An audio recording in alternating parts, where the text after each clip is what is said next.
कोई हमारा बाल उखाड़ने का कोशिश कीजिए ना, अगर बड़ा सा पहाड़ उसका खाल नहीं उखाड़ लिया नॉमिनेशन रद्द कर देंगे। नॉमिनेशन रद्द क्या कर रहे, गर्दनें काट के ले जाइए। बहुत काबिल अफसर है आप। चुनाव लड़ना उद्देश्य नहीं है, मकसद नहीं है, रद्द कर दीजिए। जाएंगे परस्पर झुमरा में हम लोग रहेंगे। साहब खूब कोशिश करो हमें मिट्टी में मिलाने की, पर आप भूल गए हम बीज हैं आदत से बार बार उगाने की। आज पूरे होश हवस में करते हैं, चुनाव जीतते हैं, और मेरा अगर 1 इंच जमीन भी मेरे जिला से बाहर रहेगा, मां कसम वोट मत दीजिएगा अगला बार। हमारे घर के बच्चों की तरह टावर लाइन में चढ़ के काम करता ना, मां कसम शिकायत नहीं करते। 45 डिग्री का टेम्परेचर रहा, क्या कोई शख्स ऐसा भी है जो ये कहेगा कि किसी ने उन्हें पैसा देकर इस रैली में बुलाया है? यदि कोई महत्व के इतना ही हितेशी लागू है तो बुढ़ा जैसे में हमें जलसर माता टिकट में कहा करे दली लोग पारसनाथ का नाम सुनते हैं और हालत खराब होने लगता है। होने दीजिए, है भाई मेरा गार्जियन है तो है तो है, तभी तो गरज क्या करके चलते हैं। कोई हमारा बाल उखाड़ने का कोशिश कीजिए ना, अगर बड़ा सा पहाड़ उसका खाल नहीं उखाड़ लिया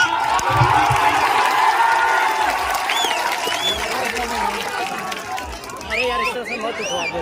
है भाई है हमारा गार्जियन, हमारे पीछे कोई गॉड फादर नहीं खड़ा है, हमारे पीछे कोई विधायक सांसद नहीं खड़ा है, हमारे पीछे हमारा इतिहास, हमारी आस्था, हमारी परंपरा, माटी राज पारासर पहाड़ खड़ा। जिसको हरियाणा सामने आके आप मिला के बात कीजिए। इसलिए आज आपको हम संदेश देंगे हिलाइए मत कि 1 इंच भी जमीन अगर मेरे क्षेत्र से बाहर सुनेंगे, हम आपसे वादा करते हैं, हम अगर आप प्रमाण दे देंगे, हम दोबारा आपके पास में वोट मांगने नहीं जाएंगे। आज 25 जून का दिन होगा, 25 जून एकदम भरकर गर्मी का महीना, माफ कीजिएगा 25 मई का दिन होगा, एकदम शनिवार का दिन होगा और सूरज का प्रकोप होगा। आप गर्म से झुलसते हुए आपके बदन में आग का गोला बरसेगा, आपके सर से आपके बदन से पसीना टपकेगा। आप 2 घंटा कतार में खड़ा होंगे, आप 2 घंटा कतार में खड़ा होकर वोट करेंगे। एक बात बताइए, इतनी आग जैसा गर्मी को अपने शरीर में झेलकर अपने बच्चों के लिए वोट करेंगे या सांसद प्रत्याशी जो है उनके बच्चों के भविष्य के लिए वोट करेंगे? आज बहुत सारे लोग हमें कहते हैं कि आप नेताओं के पीछे हाथ धो के क्यों पड़े हैं। हम उन्हें कहना चाहेंगे कि यदि वो नेता व्यापारी होते, यदि वो नेता बिल्डर होते, यदि वो नेता किसी कंपनी के मालिक होते, हम विश्वास दिलाते हैं, उनके खिलाफ एक बात नहीं करते, लेकिन वो हमारे वोट से नेता बने, वो हमारे वोट से MP MLA बने, और यदि काम वो अपने बच्चों के लिए करेंगे तो भैया हमें तकलीफ होगी, क्योंकि हमने वोट अपने बच्चों के लिए दिया था। SP साहब को आना पड़ा, DSP साहब को आना पड़ा, न जाने और कितने 3 स्टार वाले पदाधिकारी आए। एक छात्र को अरेस्ट करने के लिए इतनी मुश्किल, क्या कसूर था हमारा भाई? क्या हमने किसी का खेत जोत लिया था? क्या हमने किसी के घर की बहू बेटियों का अपमान किया था? क्या हम पे चोरी हत्या का मुकदमा है? क्या हम पे कोई अन्य कुकर्म का मुकदमा है? भाई हमने कौन सा अपराध किया था? हम तो छात्रों की आवाज बनने रांची गए थे, छात्र छात्रों का मांग था कि नियोजन नीति बननी चाहिए। क्या झारखंड के लिए कानून बनाने की मांग करना अपराध है? क्या गुनाह है? क्या हम लोग अपराधी हैं? क्या गुनाह है हमारा भाई? कि झारखंड पे बात करना, खतियान पे बात करना, पलायन पे बात करना, क्या हमारा यही गुनाह है? तो देखिए झारखंड वासियों, हमें डिटेल का भी तकलीफ नहीं है, हमें मौत का भी तकलीफ नहीं है, बस हमें इस बात की तकलीफ है कि झारखंडियों का गुनाह क्या है कि आज आपको एक छात्र को इतनी भारी पुलिस बल के साथ डिटेल करने आना पड़ा। आज बड़ा दुख की बात है। खैर एसपी साहब बड़े भाई के समान है, उनकी सम्मान में हम आज जाने नहीं देंगे, लेकिन मन से जो आवाज आ रही है, आवाज तो पूछेगी ना कि हमारा गुनाह क्या है, हमने क्या किया है सर, आज हमने क्या किया है सर, आज हमने ऐसा कौन सा अपराध किया? यदि नेताजी का बेटा चाहे चंद्र प्रकाश चौधरी जी रहे, मोहतरा प्रसाद महतो जी रहे, अनूप सिंह अनुपमा सिंह जी रहे, भोलू महतो जी रहे, हेमंत सोरेन जी रहे, या सुदेश महतो जी रहे, या बाबूलाल मरांडी जी रहे, या अर्जुन मुंडा जी रहे, यदि उनका बच्चा भी हमारे घर के भाइयों की तरह, हमारे घर के बच्चों की तरह टावर लाइन में चढ़ के काम करता ना, मां कसम शिकायत नहीं करते।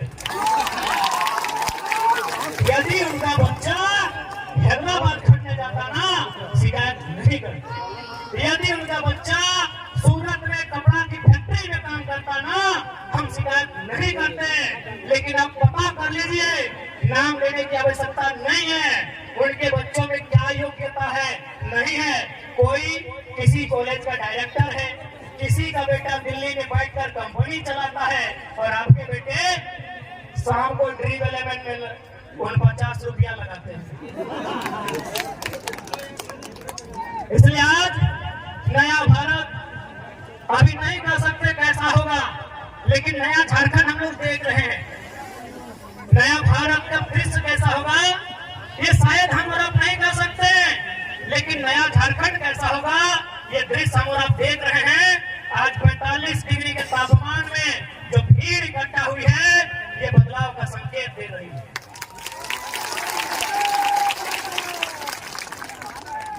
इसलिए आज ध्वनि के बीच स्पष्ट किया चाहो, और साथ ही साथ ध्वनि मन में एक सवाल आओ कि हमने की काम करवाई, तो पहला काम कहना चाह रहे हैं कि अगर हम लोग जीतेंगे तो क्या हो सकता है, क्या कर सकते हैं। आप 25 मई को जिस दिन वोट देने के लिए जाएंगे, 25 मई को जिस दिन अपने घर से वोट देने के लिए जाएंगे, एक काम कीजिएगा, आप अपने घर से अपने मतदान केंद्र की दूरी को नाप लीजिएगा। मतदान केंद्र यानी जहां आप वोट देने जाएंगे, किसी मिडिल स्कूल में, किसी पंचायत भवन में, किसी आंगनबाड़ी में, आपके घर से जहां भी आप वोट देने के लिए जाएंगे वहां की दूरी नाप लीजिएगा। क्योंकि हम लोग तो पहला काम करेंगे, वो काम ये होगा कि जितनी दूरी पर जाके आप हमें वोट देंगे, उसकी आधी दूरी पर हम लोग संसद लाइब्रेरी की स्थापना करेंगे। उसकी आधी दूरी पे एकदम ऑन दी रिकॉर्ड कहते हैं, लाइव चल रहा है, मीडिया रिकॉर्ड कर रही है। गिरिडीह लोकसभा में 22 का बूथ आते हैं। सौगंध इस गिरिडीह लोकसभा की मिट्टी की, सौगंध झारखंड की जनता का। हम लोग तो पहला काम करेंगे कि हम लोग संसद लाइब्रेरी की स्थापना करेंगे, और वो लाइब्रेरी चार चंदन क्यारी में नहीं होगा। वो लाइब्रेरी जहां आपका काम है, जितनी दूरी पर आपका वोट वाला बूथ होगा, उसकी आधी दूरी में वो लाइब्रेरी की स्थापना की जाएगी। ये हम लोग पहला काम करेंगे, क्योंकि मेरा मानना है कि शिक्षा असल कारण है हमारी मुक्ति का। आज यहाँ जितने लोग बैठे हैं सभी मिडिल क्लास फैमिली के लोग हैं। आज जितने लोग बैठे हैं 2-4 लोग ऐसे होंगे जिनके परिवार में शायद कोई डॉक्टर होगा, कोई वकील होगा, कोई इंजीनियर होगा, कोई दरोगा होगा, यानी सभी हम मिडिल क्लास फैमिली से आते हैं। यानी हम लोग को मालूम है कि हमारे घर की जो स्थिति है, हमारे किचन की जो स्थिति है, हमारे चूल्हे की जो स्थिति है, उसे अगर हमें उन्नति के रास्ते में लेकर जाना है तो पहला काम करना होगा, अपने बच्चों को इतना पढ़ाना होगा, इतना पढ़ाना होगा कि अपने दम पर वो अपनी गरीबी रेखा को पार सके। आप सभी जानते हैं। बाकी देखिए, यही बड़ी बड़ी इमारतें हैं, चास में, बोकारो में, सेक्टर में, कहीं 12 तल्ला है, कहीं 15 तल्ला है, कहीं 20 तल्ला है। आप अपने सर पे 18 के जगह अगर 36 ईंटा भी ढोने का काम कीजिएगा ना, तो आज मजदूर दिवस है। आप जानते हैं मजदूर की स्थिति क्या है। इसीलिए आप एजुकेशन को आपको महत्व देना होगा। आज आपके बीच एक नन्हा सा लड़का, आज आपके बीच एक साधारण सा लड़का, आज आपके बीच एक कल का लड़का यदि आज यहाँ अपने आप को लेकर आया है तो पावर ऑफ एजुकेशन। पढ़े लिखे हैं, चीजों की जानकारी है, इसीलिए आप हमें सुन रहे हैं और सुन नहीं रहे हैं। गिरिडीह से भारी मतों से विजय बनाने जा रहे हैं, क्योंकि आपको मालूम है कि गिरिडीह में अगर कोई दमदार आवाज रखेगा तो आपको मालूम है वो कौन रखेगा। गिरिडीह लोकसभा रहे या कोई सीट रहे, आपको मालूम है वो आवाज हमारे दल के लोग रखेंगे, वो आवाज टाइगर जयराम महतो की सेना रखेगी, ये आपको मालूम है। क्योंकि हम कोयलांचल की धरती में खड़े हैं। धनबाद, बोकारो, गिरिडीह के सीमांकन क्षेत्र को, रामगढ़ होते हुए हजारीबाग के क्षेत्र को हम लोग कोयला का क्षेत्र कहते हैं। लेकिन आज आपको जानकारी देना चाहेंगे, इसी धनबाद बोकारो को जोड़ने का काम दामोदर नदी करती है। आपको जानकारी देना चाहेंगे कि हमारे झारखंड में 27% कोयला का खनन किया जाता है। शायद आप लोग जानते भी होंगे, 27% कोयला अकेले झारखंड देता है। लेकिन आपको मालूम है हेडक्वार्टर कहाँ है? आपको मालूम है हेडक्वार्टर कहाँ है? कलकत्ता। कितना शर्म की बात, कितने दुर्भाग्य की बात कि कोयला हमारी जमीन पर और हेडक्वार्टर कलकत्ता। इसीलिए अगर गिरिडीह लोकसभा से जीतते हैं तो सदन में हमारा ये सवाल होगा कि आज के बाद से हेडक्वार्टर कलकत्ता नहीं, धनबाद या बोकारो होना चाहिए। अब ये सवाल बनता है कि धनबाद या बोकारो अगर कोल इंडिया का हेडक्वार्टर बनेगा तो फायदा क्या होगा? फायदा ये होगा कि आज जो समस्याओं को लेकर हम कोर्ट के चक्कर काट रहे हैं, आज जिन समस्याओं को लेकर हम दर बदर की ठोकर खा रहे हैं, उन समस्या का समाधान सामने होगा। आज जितने भी कोयला के कंपनियां हैं जो कोल के एरिया है, आप जाके पता कीजिए कि उनके मैनेजर कौन है। 99% मैनेजर कलकत्ता के लोग हैं। 99% मैनेजर कलकत्ता के लोग हैं। यदि हेडक्वार्टर धनबाद या बोकारो आएगा तो मैनेजर झारखंड के लोग बनेंगे।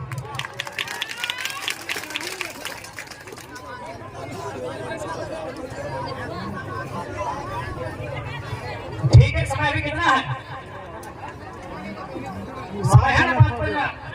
एसपी साहब निश्चिंत रहिए, आपकी नौकरी को खतरे में नहीं लाएंगे। हमें मालूम है कि यहाँ तक आने के लिए आपके माता पिता ने बहुत संघर्ष किया है।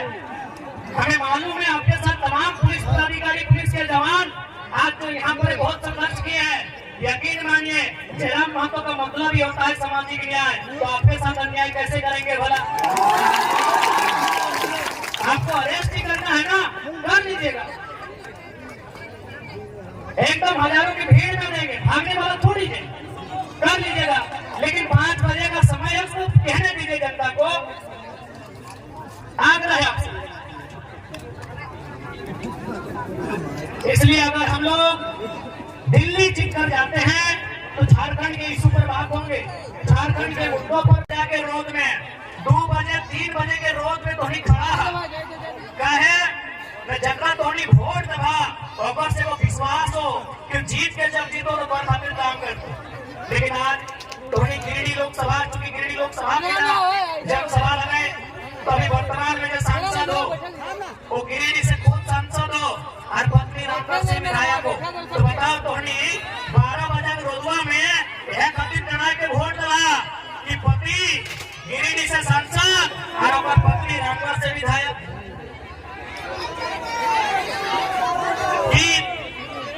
ये सिस्टम आपको स्वीकार है कि माननीय गिरिडीह से सांसद और पत्नी रामगढ़ से विधायक और कल को फिर उनका बच्चा फिर विधायक की तैयारी करेगा।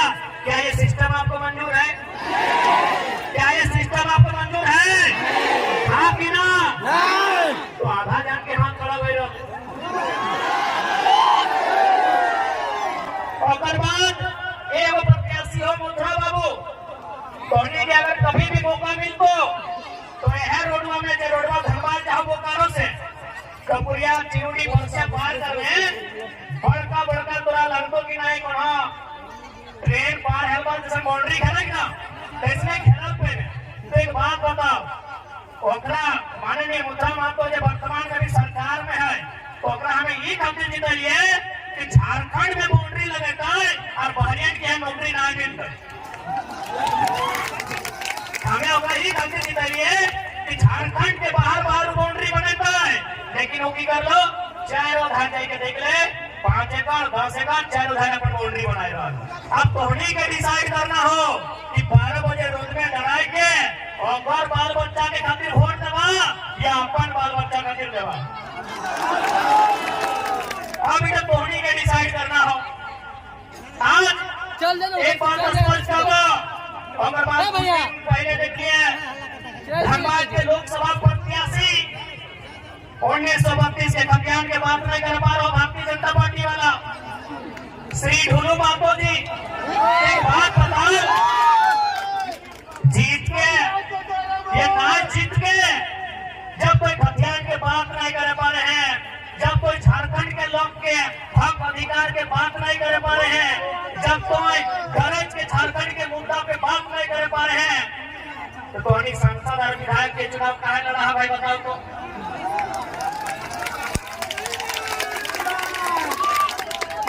अब कोई दिन पहले देखिए वो क्या कि राजा साहब को बेटा हमने की नाम अनूप सिंह का हमारे बारे की कहा है मैंने झाल लाई करे हमें वो अगला अंसारी के चुनाव लड़ा तो झाल लाई करे कहे झाल लाई करे नया से मत अपनी मानना है कि जे अंसारी जोधा समाज एक नहीं खाली को वोटर लगो लेकिन आज जब हमें लीडर बना दिए तो अपनी पेटे दर्द शुरू हुई।